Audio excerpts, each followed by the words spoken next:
त्या रात्री पुण्यात आलेल्या वादळाने औंध येथील ओबेरॉय हवेलीत निर्माण होणाऱ्या गोंधळाचे प्रतिबिंब दाखवले. कौटुंबिक रुग्णालयांच्या व्यवस्थापनासाठी त्याने वापरलेल्या क्लिनिकल अचूकतेसह विक्रम सेंट्रल हीटिंग सिस्टमच्या सामान्य बिघाडामुळे चिडून शांत कॉरिडॉरमधून चालत होता. त्याच्या पायाखालील इटालियन संगमरवर थंड होता. त्याच्या भावाच्या मास्टर सूटच्या अर्ध्या उघड्या दारातून येणाऱ्या गुदमरणाऱ्या उष्णतेचा एक परिपूर्ण विरोध होता. त्याचा मोठा भाऊ दुबईला व्यवसायाच्या सहलीवर गेला असताना घराचा तो भाग रिकामा असायला हवा होता. उर्वरित मालमत्तेप्रमाणेच आलिशान वंध्यत्वात बुडालेला होता. तथापि दाराच्या भेगातून चंदन आणि चमेलीचा एक दाट स्पष्ट सुगंध बाहेर पडला. एक संवेदी घुसखोरी जी विक्रमच्या नेहमीच्या कडकपणाला त्रास देत होती. त्याला त्याच्या तार्किक मनाने दुर्लक्ष करण्यास सांगितलेल्या गोष्टीकडे ओढत होती. त्याने जड दरवाजा ढकलला, स्टीम लीक सापडेल अशी अपेक्षा करत, एक तांत्रिक बिघाड जो देखभालीसाठी बोलावून सोडवता येईल. त्याऐवजी त्याला एक अभयारण्य सापडले. मुख्य बाथरूम, आयात केलेल्या दगड आणि काचेचा एक विशाल विस्तार एका दाट पांढऱ्या धुक्याने भरलेले होते, ज्यामुळे वातावरण एका भयानक स्वप्नात बदलले होते. छतावरील आकाशकंदील त्याला बाहेर काचेवर जोरदारपणे आदळणारा पाऊस पाहण्याची परवानगी देत होता. परंतु आत उर्वरित वाफेच्या मऊ फुसफुसण्याने आवाज कमी झाला होता. हवा इतकी गरम आणि दमट होती की तिने विक्रमच्या थंड त्वचेवर घामाचा थर पसरला. त्याच्या डिझायनर शर्टचा निर्दोष स्टार्च खराब केला आणि अचानक आणि अनपेक्षित सुस्तीने त्याची दृष्टी अस्पष्ट केली. विक्रमने 2 पावले आत टाकली. त्याचे चामड्याचे बूट ओल्या जमिनीवर एक तीक्ष्ण अनाहूत आवाज करत होते. तो शॉवरमधून बाहेर पडलेल्या कोणत्याही कर्मचाऱ्याचे नाव हाक मारणारच होता. तेव्हा प्रचंड काचेच्या शॉवर स्टॉलचा दरवाजा उघडला. अचानक झालेल्या हालचालीने धुक्यातून एक आकृती बाहेर पडली जी तिथे नसावी. पल्लवी, त्याची मेहुणी. कौटुंबिक जेवणात परिपूर्ण, शांत होस्टेस म्हणून तो ज्या स्त्रीला ओळखत होता, ती नेहमीच महागड्या रेशमी कपड्यांमध्ये आणि औपचारिक हास्यांमध्ये वेढलेली होती. ती वाफेच्या ढगातून एखाद्या अदृश्य भूतासारखी बाहेर आली. तिचे काळेभोर ओले केस तिच्या मानेला आणि उघड्या खांद्यांना चिकटले होते. तिची त्वचा नुकत्याच झालेल्या अंघोळीतील जास्त ओलाव्याने चमकत होती. तिला तो लगेच दिसला नाही. तिचे डोळे बंद होते. तिचे डोके दुर्मिळ, खाजगी असुरक्षिततेच्या क्षणी मागे झुकले होते. जणू काही भौतिक घाणीच्या पलीकडे काहीतरी धुण्याचा प्रयत्न करत होते. ती फक्त एका पांढऱ्या इजिप्शियन कापसाच्या टॉवेलमध्ये गुंडाळलेली होती. तिच्या छातीवर अनिश्चितपणे बांधलेली होती. ओले कापड आधीच जागोजागी पारदर्शक होत होते. पारंपरिक कपड्यांनी नेहमी लपवलेल्या वक्रांना चिकटून होते. हे दृश्य विक्रमसाठी आतून धक्कादायक होते. कौटुंबिक शिष्टाचारापासून इतका हिंसक ब्रेक होता की त्याचा विश्लेषणात्मक मेंदू गोठला होता. त्या विनाशकारी आंशिक नग्नतेमध्ये त्याच्या भावाच्या पत्नीची प्रतिमा प्रक्रिया करू शकला नाही. वेल मंदावत होता. पावसाचा आवाज कमी होत होता आणि फक्त त्याच्या स्वतःच्या श्वासांची वेगवान लय उरली होती. तिच्या किंचाळणे कमी होते जेव्हा तिने डोळे उघडले आणि तिच्या खाजगी अभयारण्याच्या दारात उभा असलेला पुरुष आकृती पाहिला. तेव्हा शुद्ध भीतीचा एक आवाज होता. धक्क्यामुळे ती सहजतेने मागे हटली, पण पॉलिश केलेला संगमरवर, जो आता घनतेच्या एका भयानक थराने झाकलेला होता, त्याला घर्षण झाले नाही. पल्लवीचा उघडा पाय जोरात घसरला. तिचा तोल काही सेकंदातच सुटला आणि ती घन दगडातून कोरलेल्या भिजवण्याच्या टपच्या धोकादायक काठावर मागे पडू लागली. विक्रमची प्रवृत्ती त्याच्या नैतिकतेपेक्षा किंवा त्याच्या कठोर संगोपनापेक्षा वेगवान होती. तो पुढे सरकला, एकाच द्रव हालचालीत त्यांना वेगळे करणारे अंतर ओलांडत. त्याचे हात मेव हणण्यासारखे नसून आपत्ती टाळण्यास उत्सुक असलेल्या माणसासारखे पसरले. तिचे डोके दगडावर आदळण्यापूर्वीच त्याने तिचे मिलीमीटर पकडले. वाफेमुळे आणि त्यांच्यामध्ये असलेल्या ओल्या टॉवेलमुळे त्यांच्या शरीराचा आघात दबला होता. विक्रमने तिचा मजबूत हात तिच्या कंबरेभोवती गुंडाळला. तिला स्थिर करण्यासाठी तिच्या छातीवर ओढले, तर त्याचा दुसरा हात तिच्या उघड्या खांद्याला घट्ट पकडला. हालचालीतील जडपणामुळे ते वाफेच्या बाथरूमच्या मध्यभागी गोठलेल्या एका ताणलेल्या जवलच्या मिठीत अडकले. तिच्या शरीराची उष्णता त्याच्या ड्रेस शर्टमधून जलत होती. एक विद्युत संवेदना जी त्याच्या शिस्तबद्ध फ्रेममधील प्रत्येक नसामध्ये शॉक वेव्ह पाठवत होती. तिचा सुगंध, चमेली, स्वच्छ त्वचा आणि अनिश्चितपणे स्त्रीत्वाच्या काहीतरी त्याच्या नाकपुड्यांमध्ये भरला. त्याला त्याच्या ऑफिसमध्ये ठेवलेल्या सर्वात महागड्या व्हिस्कीपेक्षा वेगाने मादक करत होता. क्षणभर दोघांपैकी कोणीही हल्ले नाही. पल्लवी त्याच्या मानेवर धडधडत होती. तिचे छोटे, थरथरणारे हात सहजतेने विक्रमच्या बायसेप्सला आधारासाठी धरत होते. त्याला तिचे हृदय त्याच्या स्वतःच्या छातीवर जोरात धडधडत असल्याचे जाणवत होते. त्याच्या आत येणाऱ्या वादलाचा प्रतिध्वनी करणारा एक जलद पर्कषण. ती जवलिक असह्य होती. वर्षानुवर्षे सामाजिक अंतराने भरलेली होती आणि आता ती काही सेकंदांच्या निषिद्ध शारीरिक संपर्कात मोडली होती. विक्रमला त्याच्या बोटांखालील तिच्या त्वचेची कोमलता, त्याच्या हाताखालील तिच्या कंबरेचा वळण आणि पडताना तिचा टॉवेल अनिश्चितपणे घसरला होता याची वेदनादायक जाणीव होती. त्याने ताबडतोब सोडून द्यायला हवे होते. ओबेरॉय कुटुंबाच्या सन्मानाच्या नियमांनी त्याला मागे हटण्याची, माफी मागण्याची आणि खोलीतून बाहेर पडण्याची मागणी केली होती, जणू तो कधीच आत आला नव्हता. पण त्याचे स्नायू आज्ञा पाळण्यास नकार देत होते. तिला सोडण्याऐवजी त्याची पकड सूक्ष्मपणे घट्ट झाली. कोठूनही उद्भवलेल्या जबरदस्त इच्छेची अनैच्छिक प्रतिक्रिया त्याच्या बंधुत्वाच्या निष्ठेला नष्ट करत त्याने खाली पाहिले आणि तिचे मोठे, काले आणि द्रवभीतीने भरलेले डोळे त्याच्याशी भेटले. त्यांच्या आत्म्याच्या त्या अस्पष्ट आरशात आदरणीय मेहुणे आणि भक्तपत्नी चे मुखवटा विरघळले. फक्त एक पुरुष आणि एक स्त्री उष्णतेच्या आणि अवैध इच्छेच्या बुडबुड्यात अडकले होते, जिथे बाहेरील जगाचे नियम लागू होत नव्हते. तुम्ही ठीक आहात ना?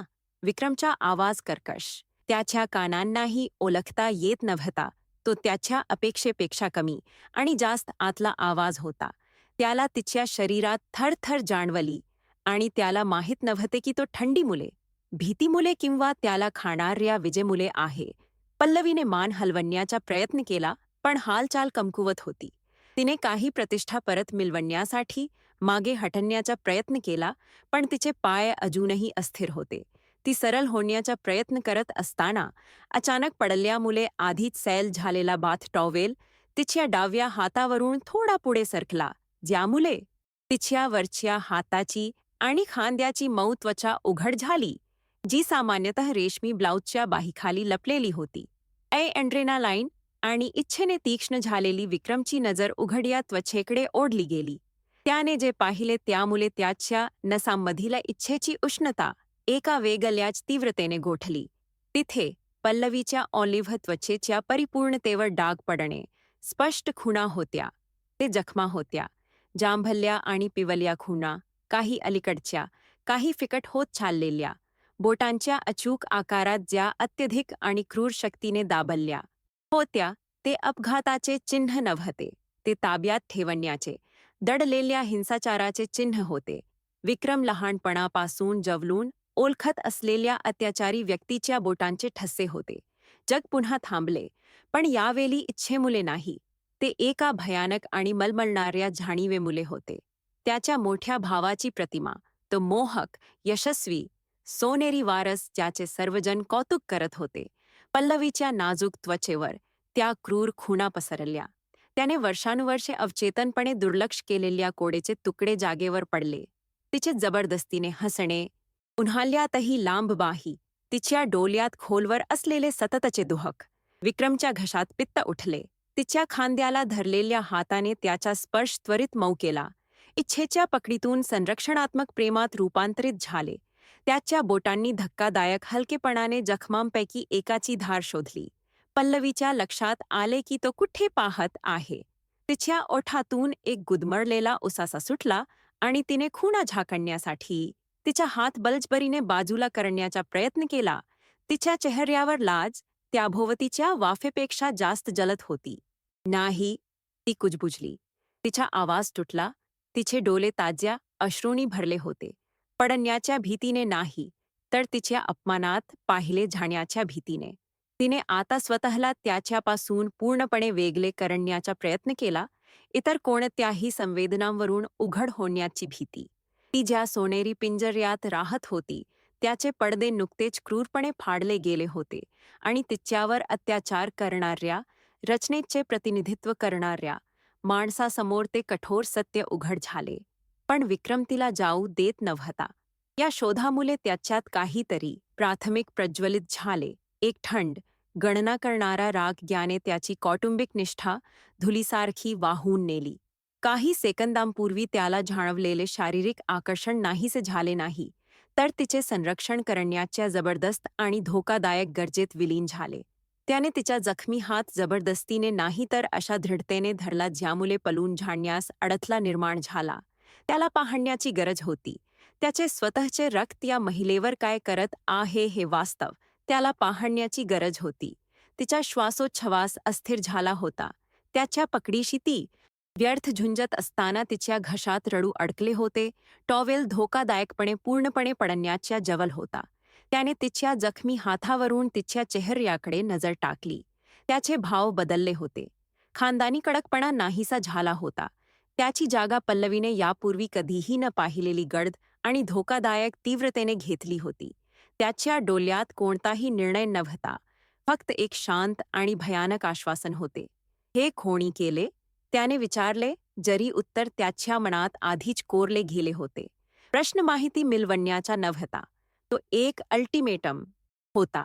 तो एक युती तुटल्याचा आणि दुसरा, त्याहूनही धोकादायक, त्या बाथरूमच्या दमट उष्णतेत बनावट असल्याचा आवाज होता. तिचे शांतता त्याला मिळू शकलेले सर्वात मोठे पुष्टीकरण होते. पल्लवीने संघर्ष करणे थांबवले. लाज आणि धक्क्याने त्याच्या शरीरातून ऊर्जा निघून गेली. तिने फक्त त्याच्याकडे पाहिले. शेवटी अश्रू ओसंडून वाहत होते आणि तिच्या चेहऱ्यावरील पाण्याच्या थेंबांमध्ये मिसळत होते. त्या क्षणी त्या घराला टिकवून ठेवणाऱ्या खोट्या गोष्टींच्या भूतांसारखे त्यांच्या भोवती वारे फिरत असताना विक्रमने असा निर्णय घेतला जो त्याच्या कुटुंबाची शांती कायमची नष्ट करेल. तो आता फक्त मेहुणा राहिला नव्हता. तो असा माणूस होता ज्याने सत्य पाहिले होते आणि मागे हटणे नव्हते. जर तुम्ही विक्रमच्या जागी असता आणि तुमच्या स्वतःच्या कुटुंबाबद्दल असे विनाशकारी रहस्य शोधले असते तर तुम्ही काय केले असते? तुम्ही गुन्हेगाराचा सामना कराल की सन्मान झपण्यासाठी गप्प राहाल? तुमचे मसालेदार आणि प्रामाणिक उत्तर कमेंटमध्ये द्या. ते वेगळे झाले जणू काही शारीरिक संपर्क अचानक विषारी झाला होता. जरी एकत्र राहण्याची इच्छा जवळ वेदनादायक होती. विक्रम एक पाऊल मागे सरकला. त्याचा श्वास अजूनही अस्मान होता. त्याचे हात पल्लवीच्या उघड्या, जखम झालेल्या त्वचेला स्पर्श करताना मुरगलत होते. तिने थरथर कापत अचानक अनाडी हालचालींनी टॉवेलवर खेचला. जखमा झाकल्या जणू काही ती तिची स्वतःची पापे आहेत, दुसऱ्याच्या क्रूरतेचे चिन्ह नाहीत. बाथरूममधील हवा एकेकाली फक्त उबदार आणि दमट होती, आता धोकादायक विजेने भरलेली दिसत होती. सामायिक गुपिते आणि हिंसाचाराने नुकतेच दूषित झालेले आकर्षण यांचा बनलेला एक झाडताण. कपडे घाला, विक्रमने आदेश दिला. विचित्रपणे त्याचा आवाज दूरचा वाटत होता. आधीच त्याच्या हाताबाहेर गेलेल्या परिस्थितीवर नियंत्रण मिळवण्याचा एक अयशस्वी प्रयत्न. तो आता तिच्याकडे थेट पाहू शकत नव्हता. तिच्या असुरक्षित, जखमी आणि अविश्वसनीयपणे इच्छित असलेल्याची प्रतिमा त्याच्या रेटिनामध्ये जलून गेली होती. तो अचानक वल्ला, प्रतिसादाची वाट न पाहता दाराकडे चालत गेला. केवळ बाथरूमवरच नव्हे तर त्याच्या मनावरही आक्रमण करणारे धुके साफ करण्यासाठी हॉलवेच्या थंड हवेची त्याला नितांत आवश्यकता होती. बाहेर पडणे म्हणजे एक पळून जाणे होते, भावनिक रणांगणातून. एक रणनीतिक माघार ज्यासाठी तो तयार नव्हता. त्यानंतरच्या दिवसांत उंच छत आणि एकाकी प्रतिध्वनी असलेले ओबेरॉय हवेली एक बुद्धिबलाचे पट बनले जिथे प्रत्येक हालचाल मोजली जात असे आणि प्रत्येक नजरेचा दुहेरी अर्थ होता. घराच्या सामान्य भागात विक्रम आणि पल्लवी यांच्यातील शांतता बधीर करणारी बनली. जेवणादरम्यान ते लांब महोगनी टेबलाच्या विरुद्ध बाजूस बसले, काळजीपूर्वक कोणताही थेट संपर्क टाळत. तथापि एकमेकांच्या उपस्थितीची जाणीव ही एक सतत गुरुत्वाकर्षण शक्ती होती. विक्रम चहा देत असताना तिच्या हातांकडे पाहत त्या हातांनी त्याचे हात पकडल्याची भावना आठवत होती. पल्लवीला त्याची तिच्याकडे पाहणे हा शारीरिक स्पर्श एक काल्पनिक प्रेम म्हणून जाणवले, ज्यामुळे दूरवरूनही तिच्या पाठीत थरथर कापत होती. विक्रमचा भाऊ राहुल दुबईच्या प्रवासावरून परतणे म्हणजे आधीच वायूने भरलेल्या वातावरणात एका अस्थिर घटकाची ओळख करून देण्यासारखे होते. राहुल त्याच्या नेहमीच्या उद्दाम अहंकाराने घरात प्रवेश केला. त्याच्यासोबत महागड्या भेटवस्तू घेऊन आला, ज्या वरवरच्या माफी म्हणून काम करत होत्या, आणि राजा त्याच्या किल्ल्यात परतल्याचा अंदाज होता. पोहोचल्यावर त्याने पल्लवीची हनुवटी धरून तिचे चुंबन घेतले. हा हावभाव पूर्वी विक्रमला फक्त मालकीचा वाटत होता, आता तो वर्चस्वाचा एक छद्म कृत्य म्हणून दिसला. विक्रमने पायऱ्यांवरून हे दृश्य पाहिले. त्याच्या मुठ्ठी त्याच्या पंटच्या खिशात अनैच्छिकपणे घट्ट बसल्या होत्या. त्याच्या नसांमधून वाहणाऱ्या रक्ताबद्दल एक नवीन बर्फाल तिरस्कार होता. राहुलच्या उपस्थितीने घराची गतिशीलता मांजर आणि उंदीरच्या धोकादायक खेळात रूपांतरित केली. विक्रम आणि पल्लवी यांच्यातील संवाद, जे पूर्वी औपचारिक आणि दूर होते, आता एका गुप्त निकडीने भरलेले होते. ते छोटे चोरलेले क्षण होते. जेवणाच्या टेबलावर मीठ शेखर फिरवताना बोटांचा ब्रश, कोणीही पाहत नाही असे वाटल्यावर अंधाऱ्या खिडकीतील प्रतिबिंबाकडे एक नजर टाकणे, अरुंद कॉरिडॉरमध्ये रस्ते ओलांडताना त्यांच्या श्वासांचा आवाज जड होत होता. प्रत्येक अपघाती भेट म्हणजे एड्रेनालाईन गर्दी, सापडल्याच्या भीतीचे मादक मिश्रण आणि अगदी मनाईवर पोचणारी वाढती इच्छा. विक्रमला त्या नमुन्यांचे लक्ष लागले. राहुलने एका अयशस्वी व्यवसाय कराराबद्दल आवाज उठवला तेव्हा पल्लवी ज्याप्रकारे घाबरली. पुण्यातील उष्णता, अत्याचारी असतानाही तिने ज्या प्रकारे तिच्या गल्यात रणनीतिकृत्या ठेवलेले रेशमी स्कार्फ किंवा लांब बाह्यांचे ब्लाउज घातले होते, तो तिच्या वेदनांचा एक वेडसर निरीक्षक बनला. आणि गैरवर्तनाच्या प्रत्येक नवीन पुराव्यामुळे त्याच्या आत वाढणाऱ्या थंड रागाला बलकटी मिळाली. तिला तिच्याबद्दल वाटणारी इच्छा आता फक्त वासना राहिली नाही, ती अधिक जटिल आणि धोकादायक गोष्टीत रूपांतरित होत होती. तिला वाचवण्याची, तिला कधीही नसलेली ढाल बनण्याची तीव्र गरज. पल्लवी उलट भीती जागृतीच्या स्थितीत जगत होती. बाथरूममध्ये विक्रमचा स्पर्श, तो तिच्या जखमांकडे ज्या प्रकारे पाहत होता, तिरस्काराने नाही तर संरक्षणात्मक रागाने, तिच्यात काहीतरी उघड करत होता. वर्षानुवर्षे पहिल्यांदाच तिला ओबेरॉय घरातील फक्त बली किंवा सजावटीच्या वस्तूसारखे वाटले नाही.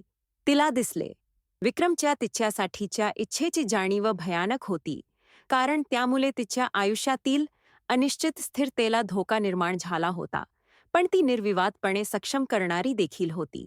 ती राखाडी आणि सुप्त झालेल्या अस्तित्वात जीवनाची एक ठिणगी होती. कुटुंबातील माता श्रीमती ओबेरॉय, ज्यांच्या बाजासारख्या डोल्यांनी तिच्या छताखाली घडलेल्या कोणत्याही घटनेची आठवण ठेवली नव्हती, त्यांना वातावरणातील बदल जाणवू लागला. तिला तिच्या धाकटा मुलगा आणि तिची सून यांच्यातील तणावपूर्ण शांतता लक्षात आली.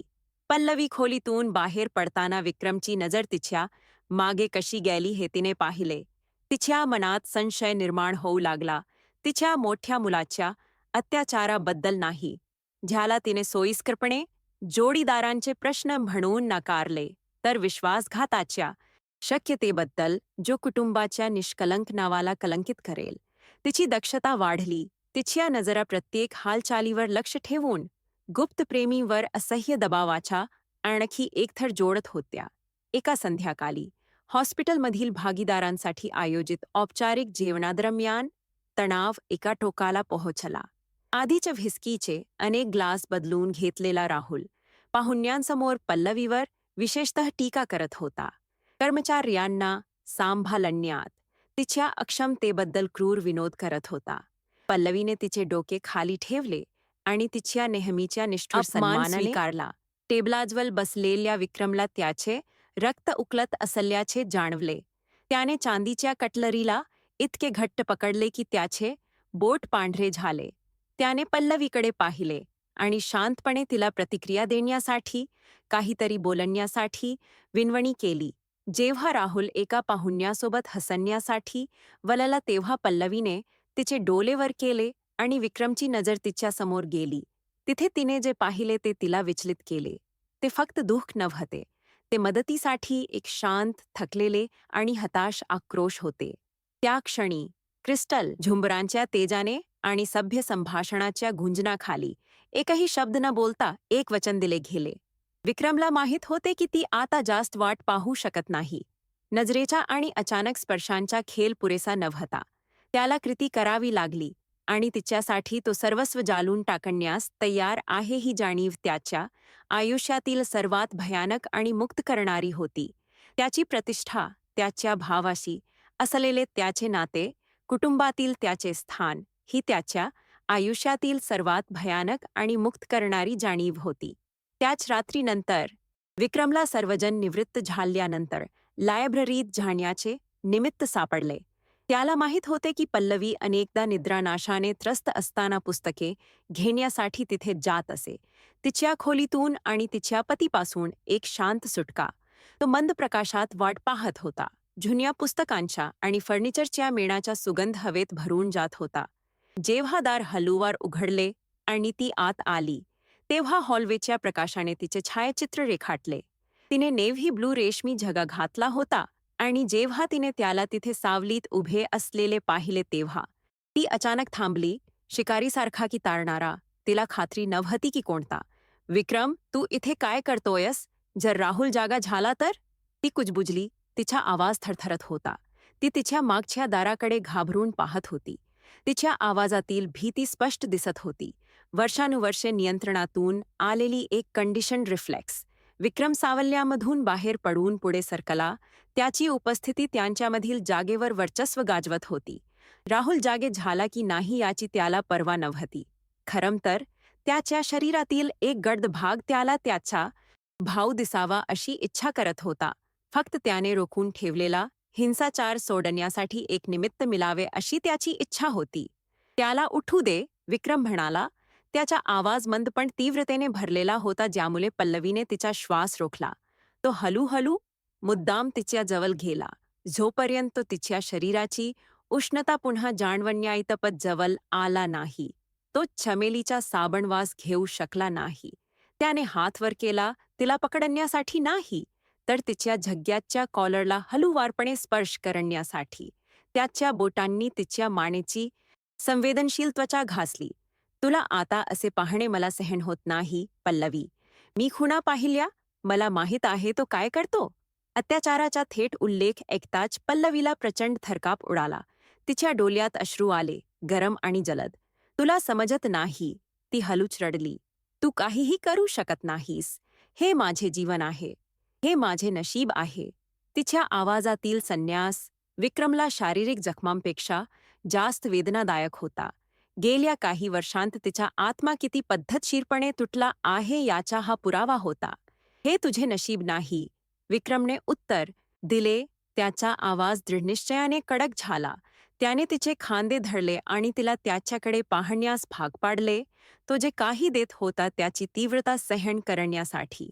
"मी ते होऊ देणार नाही. माझ्याकडे पैसे आहेत. माझ्याकडे शक्ती आहे. मी तुला येथून बाहेर काढू शकतो. मी तुझे रक्षण करू शकतो." हे शब्द त्याला शिकवलेल्या प्रत्येक गोष्टीचा विश्वासघात होते. परंतु ग्रंथालयाच्या अंधारात ते एकमेव सत्य महत्त्वाचे वाटत होते. पल्लवीने त्याच्याकडे पाहिले. तिच्या अश्रूंनी भरलेल्या डोळ्यांत एका हताश आशेशी अविश्वासाने झुंजत होती. त्याची ऑफर वादली समुद्रात लाईफबोट होती, पण ती स्वीकारणे म्हणजे अज्ञातात उडी मारणे, वेगळ्या प्रकारच्या विनाशाचा धोका पत्करणे. आणि आता तिच्या डोळ्यात काहीतरी वेगळेच होते.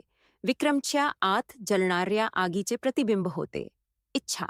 त्या वाफेच्या बाथरूममध्ये पेटलेले निषिद्ध आकर्षण, आणि ते आता त्यांच्याकडे उरलेल्या थोड्याशा तर्कशुद्धतेला भस्म करणार होते.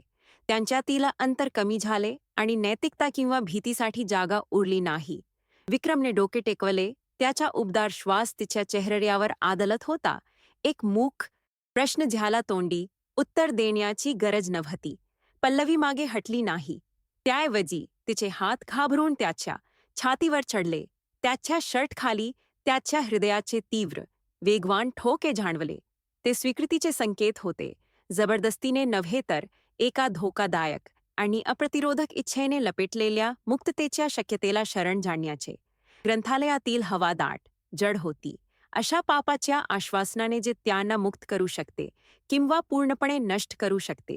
ओबेरॉय कुटुंबाच्या देवतेच्या सन्मानार्थ होणाऱ्या भव्य वार्षिक पूजेचा दिवस पुण्याच्या मानकांनुसारही प्रचंड उष्णतेने उजाडला.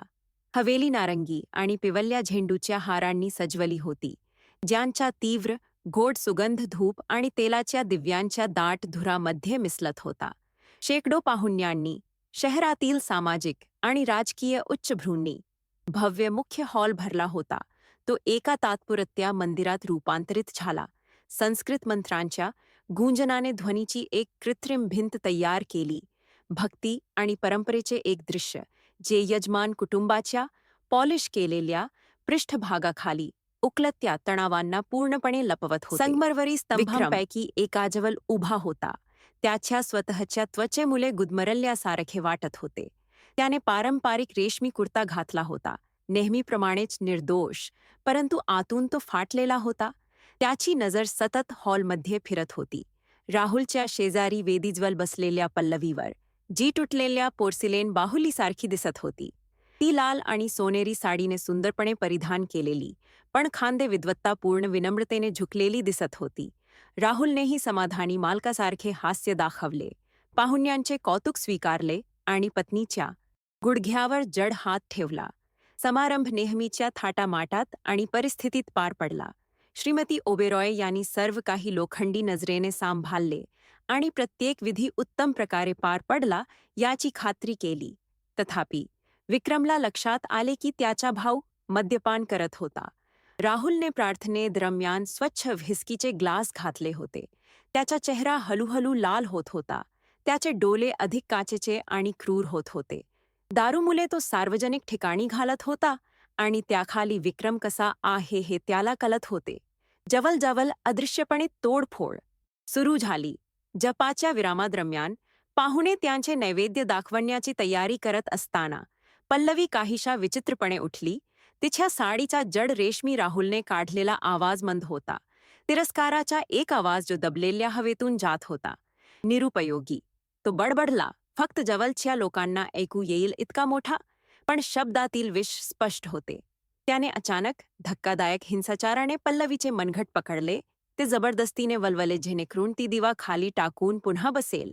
हा हावभाव सुधारण्याचा नव्हता, तो शुद्ध आणि साधा शिक्षा होता. पल्लवीने वेदनेने एक दबलेला आवाज काढला.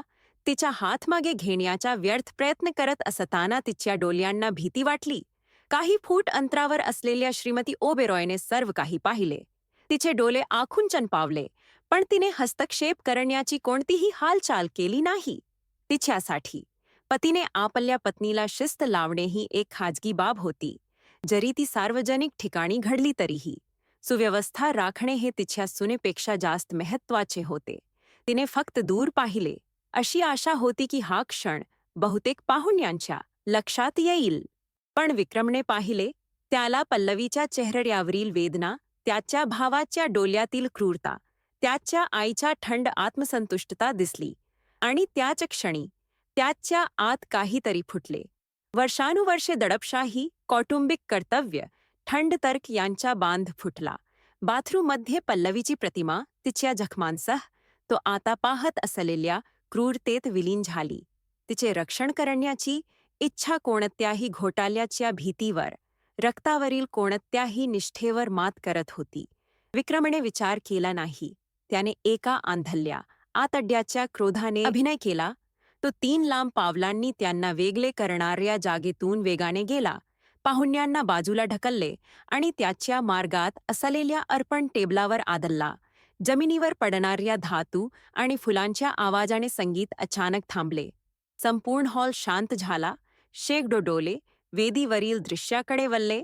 तो राहुल जवळ पोहोचला आणि त्याच्याकडे असलेल्या शक्तीने पल्लवीला धरून असलेल्या त्याच्या भावाचा हात धरला. तिला जाऊ दे, विक्रम गुरगुरला. त्याचा आवाज सभागृहातील धक्कादायक शांततेत प्रतिध्वनित होत होता. ती विनम्र विनंती नव्हती, ती एक आदेश होती ज्यामध्ये शारीरिक धमकी होती. राहुल बेफिकीरपणे, रागाने रक्ताळलेल्या डोळ्यांनी आणि मद्यधुंद गोंधळलेल्या अवस्थेत त्याच्या धाकट्या भावाकडे पाहत होता. त्याने आपली पकड कायम ठेवण्याचा प्रयत्न केला. त्याच्या ओठांवर एक उपहासात्मक हास्य होते. तुला काय वाटते विक्रम? तू आपल्या जागी परत जा. राहुलने मोठ्या भावाच्या रूपात आपला अधिकार पुन्हा सिद्ध करण्याचा प्रयत्न करत कुजबुजला. पण विक्रम डगमगला नाही. त्याऐवजी त्याने राहुलचा हात इतका घट्ट धरला की दुसऱ्या माणसाला वेदनेच्या आक्रोशाने पल्लवीचे मनगट सोडावे लागले. पल्लवी मागे सरकली. त्याचे जखम झालेले मनगट त्याच्या छातीशी धरले. विक्रमकडे भीतीने आणि स्तब्ध भक्तीने पाहत होती. श्रीमती ओबेरॉय उभ्या होत्या. तिचा आवाज संतापाने थरथरत होता. विक्रम, तू वेडा झाला आहेस का? सर्वांसमोर हे दृश्य घडवण्याची तुमची हिंमत कशी झाली? ताबडतोब तुझ्या भावाची माफी माग.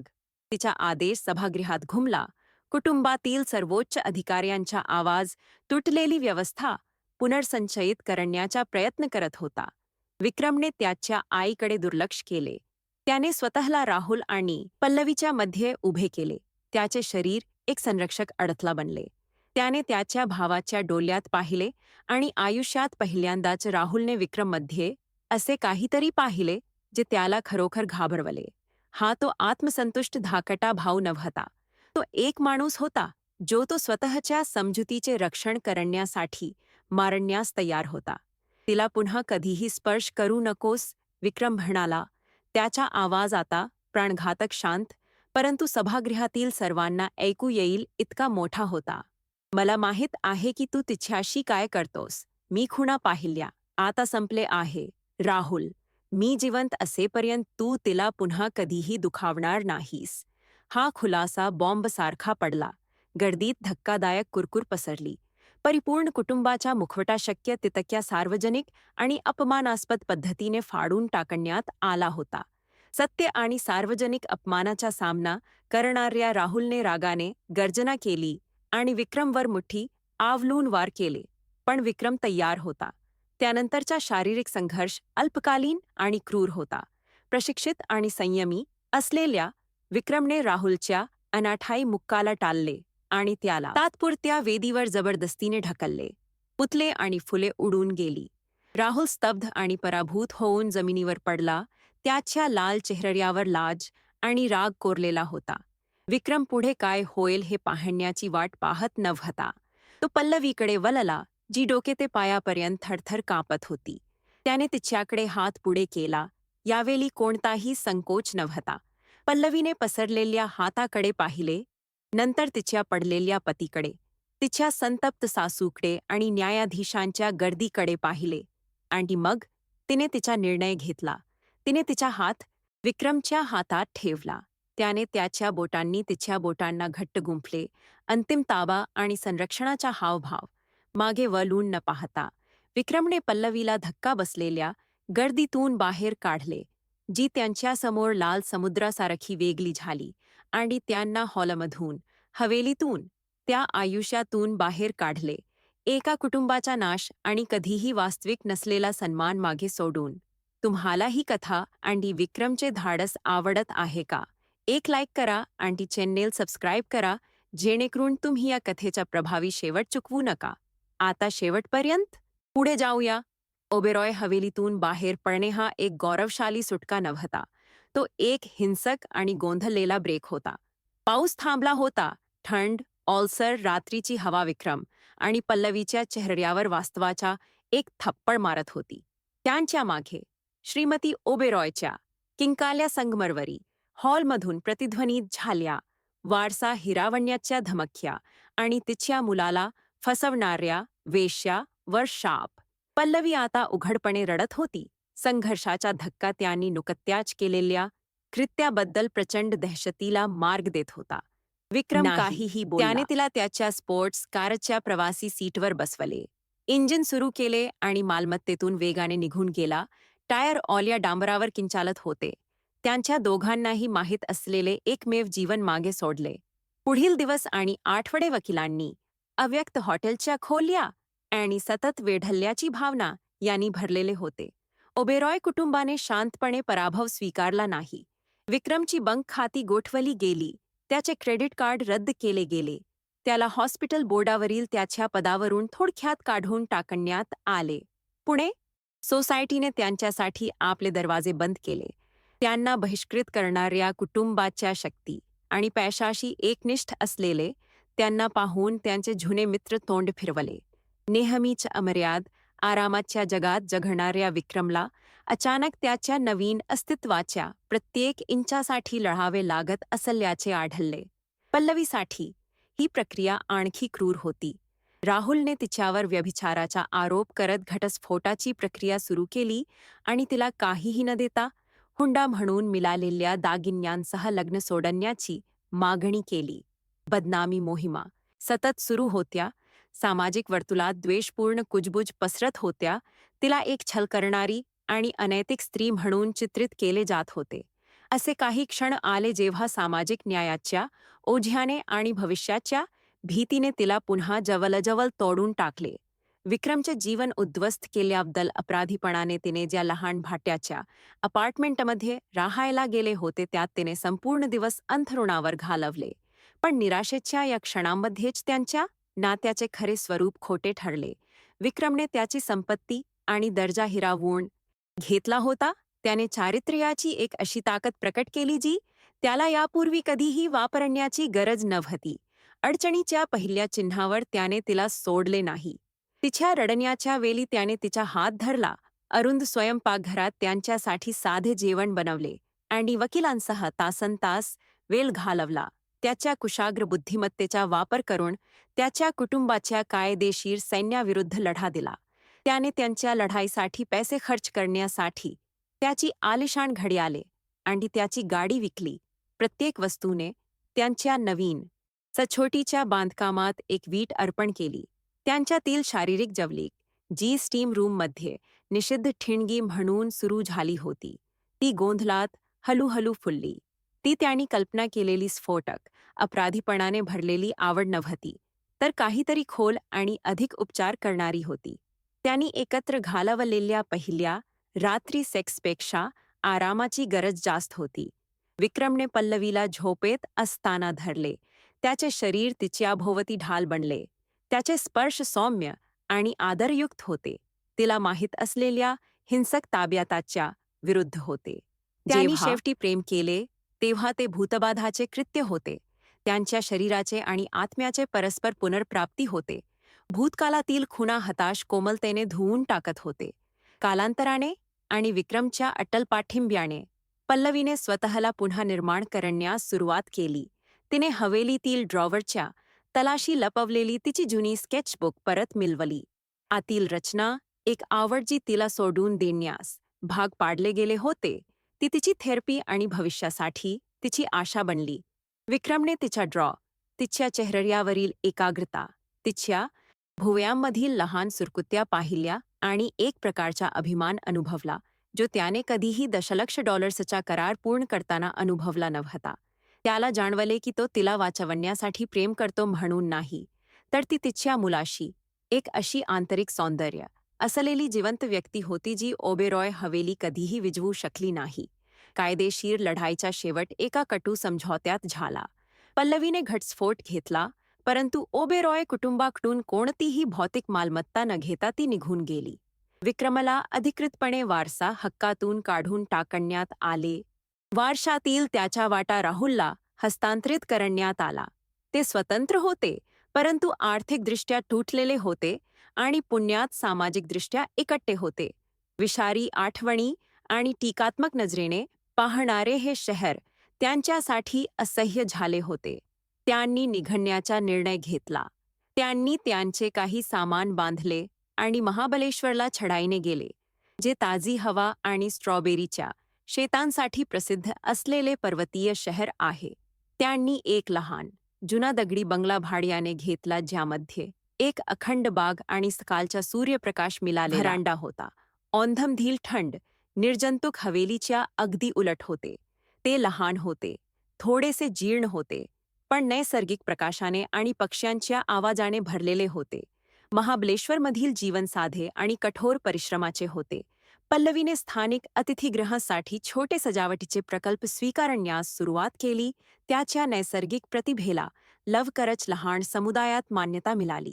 विक्रमने त्याच्या उर्वरित बचतीचा आणि प्रशासकीय अनुभवाचा वापर करून एक लहान सामुदायिक क्लिनिक उघडले, ज्याचे लक्ष बागायतदार आणि ग्रामीण रहिवाशांना परवडणारी वैद्यकीय सेवा प्रदान करण्यावर होते. तो साध्या सुती कपड्यांसाठी इटालियन सूटची देवाणघेवाण करत असे आणि खर्या रुग्णांशी सल्लामसलत करण्यासाठी बोर्ड मीटिंग करत असे. केवळ नफा मिळवण्याऐवजी बरे करण्यासाठी त्याच्या कौशल्यांचा वापर करण्यात त्यांना खोल समाधान मिळत असे. ते श्रीमंत झाले नाहीत. असे महिने होते जेव्हा पैशाची कमतरता होती आणि भविष्याची चिंता त्यांना रात्री जागृत ठेवत असे, पण त्यांच्याकडे हवेलीत कधीही न मिळालेली गोष्ट होती: शांतता. शेवटची प्रतिमा आनंदीपणे कधीही परिकठेची नाही तर एका कठीण वास्तवाची आहे. विक्रम आणि पल्लवी सूर्यास्ताच्या वेली बंगल्याच्या व्हरांड्यावर बसून साध्या मगमधून चहा पीत आहेत. त्यांचे हात एकमेकांत गुंफलेले आहेत. त्यांच्या सोन्याच्या लग्नाच्या अंगठ्या स्थानिक बाजारातून खरेदी केलेल्या साध्या दोरीच्या बांगड्यांनी बदलल्या आहेत. ते थकलेले आहेत, साधे कपडे घातले आहेत आणि त्यांच्या चेहऱ्यावर काळजीच्या नवीन रेषा आहेत. पण जेव्हा पल्लवी विक्रमकडे पाहते आणि हसते तेव्हा ते एक खरे हास्य असते, जे त्याच्या डोळ्यांपर्यंत पोहोचते, उदासीनतेपासून मुक्त असते. त्यांनी एक साम्राज्य गमावले पण स्वतःला मिळवले. जर विक्रम आणि पल्लवीप्रमाणे मोक्षाची इच्छा आणि खरे प्रेम असेल तर तुम्ही विश्वासघात माफ कराल का? जर तुम्हाला असे वाटत असेल की प्रेम सामाजिक नियमांचे उल्लंघन करण्यास समर्थन देऊ शकते तर इच्छेला कोणतेही नियम नसतात, अशी टिप्पणी द्या. यासारख्या अधिक वास्तविक, रोमांचक आणि धक्कादायक कथांसाठी चॅनेलची सदस्यता घ्या.